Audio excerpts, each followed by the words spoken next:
क्या आपको कोई ये बात बोल गया कि आप मैच्योर नहीं हो और आपको बुरा लग गया? आपने ये सोचा कि मैच्योरिटी कैसे आए? देखो, अगर आप जेन्युइनली मैच्योर होना चाहते हो तभी मैच्योरिटी आएगी। आप सोचें कि एज के साथ मैच्योरिटी आ जाती है, ये बहुत ही हाइपोथेटिकल स्टेटमेंट है। ठीक है, एज के साथ एक्सपीरियंसेस मिलते हैं, इंसान ज़िंदगी में चीज़ों को देखता है, सीखता है, मैच्योरिटी आती है। लेकिन मैच्योरिटी एक्चुअली में उसको आएगी जो मैच्योर होना चाहेगा। जिसने ये ठान रखा है कि मुझे मैच्योरिटी अपने अंदर लानी ही नहीं है, वो मैच्योर होगा भी नहीं। तो अगर आप मैच्योर होना चाहते हैं, इन पॉइंट्स को फॉलो कीजिए, डेफिनेटली आप अपनी लाइफ में बहुत मैच्योर हो जाएंगे। याद रखें, एज की वजह से मैच्योरिटी नहीं आती, एक्सपीरियंसेस की वजह से आती है। तो जितने एक्सपीरियंसेस लाइफ में मिलते चले जाते हैं, उन एक्सपीरियंसेस को आप कितनी गंभीरता से हैंडल करते हो, उनसे क्या सीख कर लाते हो, उससे आपकी मैच्योरिटी डेवलप होती है। तो कुछ पॉइंट्स में समझने की कोशिश करते हैं कि मैच्योरिटी कैसे आएगी। पॉइंट नंबर 1, हमेशा याद रखिएगा कि आप खुद को कितना भी मैच्योर आप हो रहे हो, मैच्योर समझना बंद कीजिए। यानी कि ये घमंड नहीं आना चाहिए कि मैं बहुत मैच्योर हूँ। चीज़ों को सीखते जाइए, मैच्योर होते जाइए, लेकिन आप बहुत सरल रहिए कि ठीक है, मैच्योर हो रहे हैं, लेकिन अभी और बहुत कुछ सीखने को बाकी है। पॉइंट नंबर 2, कुछ भी बोलने से पहले सोचिए कि आप जो बोलने जा रहे हैं उस बात का क्या मतलब हो सकता है। वो बात किसी को हर्ट करेगी क्या? वो बात किसी को कुछ सिखाएगी क्या? हर चीज़ के सारे पहलू सोच लीजिए कि वो बात क्या अच्छा और क्या बुरा लेकर जा रही है, तब उस बात को बोलिए। जब ज़रूरी हो तभी बोलिए।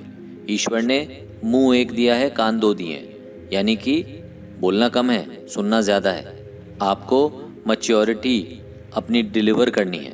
किसी को बस बोलकर उसको छोटा महसूस करा देना, ये मैच्योर इंसान की पहचान नहीं है।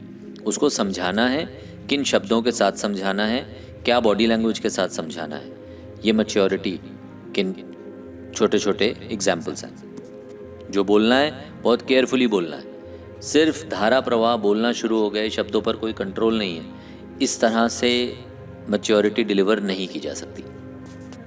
Point number 3, control your emotions. देखिए, हम लोग सारे इंसान हम इमोशंस से बने हुए हैं। हमारे अंदर इतने इमोशंस हैं, गुस्सा भी है, प्यार भी है, अहंकार भी आ जाता है, हम डर भी जाते हैं। इंसान है तो बहुत सारे इमोशंस हैं। जिसको अपने इमोशंस को हैंडल करना आ गया, कंट्रोल करना आ गया और दूसरों के इमोशंस को समझना आ गया, वही व्यक्ति मैच्योर बन पाएगा। कोई इंसान डर कर कुछ डिसीजन ले लेता है, कोई इंसान खुश होकर डिसीजन ले लेता है, कोई इंसान गुस्से में डिसीजन ले लेता है। देखिए, इमोशंस में आकर कभी भी ना डिसीजंस लेने हैं ना रिएक्शंस देने हैं। आपको बहुत ही कंट्रोल्ड बिहेवियर रखना है। मैं ये नहीं कह रहा हूँ कि गुस्सा नहीं करना है, या आपको खुश नहीं होना है, या आपको दुखी नहीं होना है, या आपको हार नहीं माननी है। लाइफ के डिफरेंट फेजेस होते हैं। आपको अलग अलग फेजेस में अलग अलग इमोशनल एक्सपीरियंसेस होंगे, लेकिन आपको रिएक्शंस इमोशंस में आके नहीं देना है।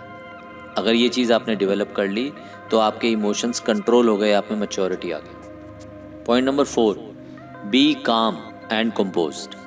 बहुत काम, बहुत ही नाइस, बहुत ही स्वीट रहना है। चीज़ों को देखने का रवैया, लोगों से मिलने का रवैया बहुत ही काम रखिए। आप अपने आप को इस तरह से डेवलप कीजिए, इस तरह से प्रेजेंट कीजिए कि लोग आपसे मिलना चाहें, चीज़ों को आपसे डिस्कस करना चाहें। Point number 5, respect time and commitment. देखिए, आपने किसी को कोई कमिटमेंट दी है, कोई प्रॉमिस किया है, उसे ज़रूर पूरा कीजिए। आप अपने प्रॉमिसेस पूरे करेंगे, डेफिनेटली आप में मैच्योरिटी रिफ्लेक्ट होगी। लोग आपको और ज़्यादा रिस्पेक्ट देंगे कि आप कमिटमेंट के बहुत पक्के हैं। Point number 6, be real. जो आप हो वही रहो। आप जो नहीं हो वो मत दिखाओ। एक्टिंग नहीं करनी है। ऐसा तो लोगों को अगर आप शो कर रहे हो अपनी बॉडी लैंग्वेज से या अपने पहनावे से कि आप बहुत ही हंक हो और बहुत ही अलग लेवल के हो, जो कि आप, अगर आपको लगता है कि आप नहीं हो, फिर भी आप वो शो करने की कोशिश कर रहे हो, आप रियल नहीं हो पाओगे। और ये बहुत ही इमैच्योर बिहेवियर है। आप जैसे हो वैसे ही रहो, तभी आप अपनी ज़िंदगी को ठीक से जी पाओगे। तभी आपको 1 मिनट भी लाइफ का स्ट्रेस नहीं होने वाला, क्योंकि आप किसी को इम्प्रेस करने के लिए नहीं जी रहे होगे। फिर आप जो कर रहे होगे वो अपनी लाइफ के लिए कर रहे होगे। Point number 7, focus on improving your self.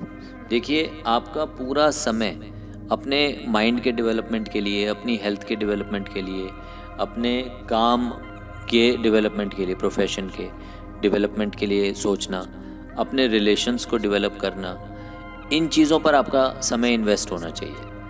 आपको इन सारी चीज़ों को डेवलप करने की एक इच्छा शक्ति होनी चाहिए। ये मैच्योरिटी की निशानी है। अगर आप सारा समय सिर्फ इधर उधर वेस्ट कर दे रहे हैं तो मैच्योरिटी की कमी है। Point number 8, don't blame things and people. ध्यान रखें, आपके जीवन में जो भी चीज़ें हो रही हैं, आप बस उन्हें ब्लेम कर रहे हैं, अपनी किस्मत को ब्लेम कर रहे हैं, भगवान को ब्लेम कर रहे हैं। ये मैच्योरिटी नहीं है। मैच्योरिटी क्या है कि जो हो रहा है ठीक है, इसको और अच्छा करेंगे, अपने एफर्ट बढ़ाएंगे, चीज़ें सुधरेंगी। आपकी मैच्योरिटी इन चीज़ों से रिफ्लेक्ट होगी कि आप बजाय कि चीज़ों को आप ब्लेम करते रहें, उनको सुधारने के लिए आपकी क्या प्लानिंग है, इस पर फोकस करें।